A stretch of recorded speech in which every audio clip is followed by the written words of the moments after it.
আজ বাস্তবায়ন জাতীয় নবম পে স্কেল ১.৫ অনুপাতে বদল, বেতন ৩২,৫০০ থেকে ১,৭৫,০০০, সরকারি সেবা আজ এক নতুন অধ্যায়ে। আজকের এই বিশেষ সিদ্ধান্ত ঘোষণা করেছে সরকার। আগামী ডিসেম্বর থেকে কার্যকর হবে নতুন জাতীয় নবম পে স্কেল। হাতে পাওয়া বেতন, ভাতা, পেনশন সবকিছু বদলে যাবে। গতকাল দুপুরে অনুষ্ঠিত হয় একটি গুরুত্বপূর্ণ বৈঠক, যেখানে নেতৃত্বে ছিলেন পে কমিশনের চেয়ারম্যান জাকির আহমেদ খান, অর্থ উপদেষ্টা, শিক্ষা উপদেষ্টা এবং উৎসব পর্যায়ে সরকারি কর্মকর্তারা।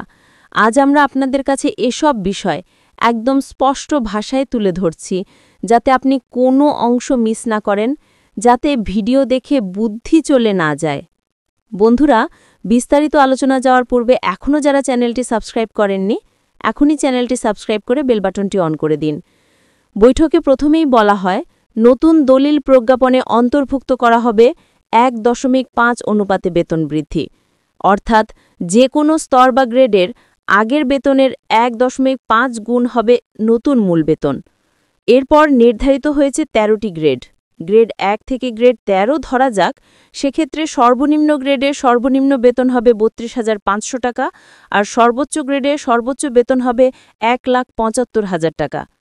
বৈঠকে আরও বলা হয়, এই বেতন রূপায়ণের সঙ্গে মিলিয়ে রাখা হয়েছে মোট ১২টি ভাতা, যেমন মৌলিক ভাতা, বাড়ি ভাড়া ভাতা, এলাকায় ভাতা, যানবাহন ভাতা, উৎসব ভাতা, নির্দেশিকা ভাতা, বেঁচে থাকা ভাতা, পরিচ্ছন্নতা ভাতা, শীতকালীন ভাতা, পরিচ্ছন্নতা ভাতা, এই ধরনের। এইসব ভাতা যুক্ত হলে মোট হাতে যাবার বেতন এবং ভাতা মিলিয়ে আসবে অনেকটাই। আর সবচেয়ে গুরুত্বপূর্ণ, বৈঠকে সিদ্ধান্ত হয়েছে যে ১০০% পেনশন ভাতা কার্যকর হবে। বর্তমান পেনশনভোগীরা যুক্ত হবে নতুন স্কেল ভিত্তিক পেনশন ভাতা স্তরে, এবং সরকারি কর্মচারীদের ক্ষেত্রে বার্ষিক ইনক্রিমেন্ট ১২% হবে। অর্থাৎ আগে যদি বছরও ৫% হতো, এখন সরাসরি উন্নয়ন করা হয়েছে ১২%-এ। এই সব সিদ্ধান্ত একসাথে বৈঠকে অনুমোদন পেয়েছে এবং প্রজ্ঞাপনের মাধ্যমে শর্ত সাপেক্ষে ডিসেম্বর থেকে কার্যকর হবে। যদি কারোর আগের বেতন ছিল ধরুন ২০,০০০ টাকা, তাহলে ১.৫ অনুপাতে নতুন বেতন হবে ৩০,০০০ টাকা, কিন্তু যেহেতু সর্বনিম্ন নির্ধারিত হয়েছে ৩২,৫০০ টাকা, সেক্ষেত্রে তার নতুন বেতন হবে সুনির্ধারিত সর্বনিম্ন ৩২,৫০০ টাকা। অন্যদিকে যদি কারোর আগের বেতন ছিল ১,৫০,০০০ টাকা, তাহলে ১.৫ গুণ হলে হয় ২,২৫,০০০ টাকা, কিন্তু সর্বোচ্চ বেতন নির্ধারিত হয়েছে ১,৭৫,০০০ টাকা, অর্থাৎ ৩,২৫,০০০ নয়, সর্বোচ্চ সীমায় পৌঁছাবে ১,৭৫,০০০। এভাবেই নতুন স্কেলে আপগ্রেড করা হয়েছে। ভাতাসহ মোট আয় কেমন হবে? ধরুন একজন গ্রেড ৫ কর্মকর্তা পেলেন নতুন মূল বেতন ৪৫,০০০ টাকা, তার সঙ্গে রয়েছে বছরে একবার দেওয়া উৎসব ভাতা, বাড়ি ভাড়া ভাতা, এলাকা ভাতা সহ মোট ১২ ধরনের ভাতা। যদি ঘড়ি করি, তাহলে মোট ভাতা হয় ধরুন ১০,০০০ টাকা মাসিক ভিত্তিতে, এবং ইনক্রিমেন্ট ও পেনশন ভাতা যুক্ত হলে মোট হাতে পাওয়া হয় প্রায় ৫০ থেকে ৫৫,০০০ টাকা। এছাড়া যখন ইনক্রিমেন্ট ১২% হয়, মানে প্রতি বছর এই বেতনের উপর ১২% বৃদ্ধি হবে, যেটা পুরনো স্কেলের তুলনায় অনেক বেশি গতিশীলতা এনে দেবে আপনার আয় রূপায়ণে। Voice over. মনে রাখবেন, ৩২,৫০০ থেকে শুরু, ১,৭৫,০০০-এ শেষ। এই রেঞ্জে আপনি রয়েছেন কিনা দেখুন আপনাদের গ্রেড ও ভূমিকা অনুযায়ী। ভবিষ্যতের জন্য গুরুত্বপূর্ণ হল, এই সিদ্ধান্ত এখনই চালু হবে না, এটা ডিসেম্বর মাস থেকে কার্যকর হবে।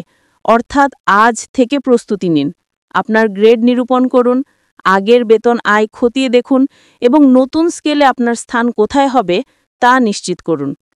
প্রজ্ঞাপনে বলা হয়েছে, যদি আগের বেতন ভাতা সামগ্রিকভাবে বর্তমান স্কেলের থেকে বেশি হয়, তাহলে পারগণী ভাতা বা অতিরিক্ত সুবিধা ধরে রাখা হবে। কিন্তু সিদ্ধান্ত অনুযায়ী নতুন স্কেল ও ভাতা সাধারণ রূপে চালু হবে। এছাড়া ১০০% পেনশন ভাতা বলছে, যারা অবসরপ্রাপ্ত তাদের জন্য এটা গেম চেঞ্জার। আপনার পূর্ববর্তী পেনশন ও বর্তমান প্রজ্ঞাপন মিলিয়ে দেখুন, এবং প্রতি বছর ১২% ইনক্রিমেন্ট পাওয়া যাবে, অর্থাৎ অবসরপ্রাপ্তদেরও নির্ধারিত নিয়মে বৃদ্ধি হবে।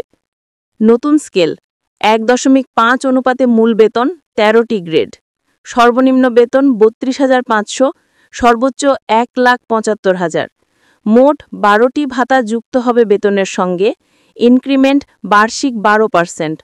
পেনশন ভাতা 100% কার্যকর হবে, অবসরপ্রাপ্তদের জন্য গুরুত্বপূর্ণ। ডিসেম্বরে কার্যকর হওয়া সিদ্ধান্ত, এখনই প্রস্তুতি নিন। ভয়েস ওভার শেষ কথা। আপনি একজন সরকারি কর্মচারী, আপনার পরিবারের জন্য এই পরিবর্তনটি একটি বড় সুযোগ। সময় ক্ষেপণ করবেন না। আজই আপনার বেতন এবং গ্রেড বিষয়ক তথ্য যাচাই করুন। আপনি যদি সহকর্মীদের সঙ্গে এই তথ্য ভাগ করুন, তাহলে সবাই মিলে বেনিফিট নিতে পারবেন। এই ছিল আজকের স্পেশাল প্রতিবেদন। থাকুন সচেতন, থাকুন প্রস্তুত। ধন্যবাদ।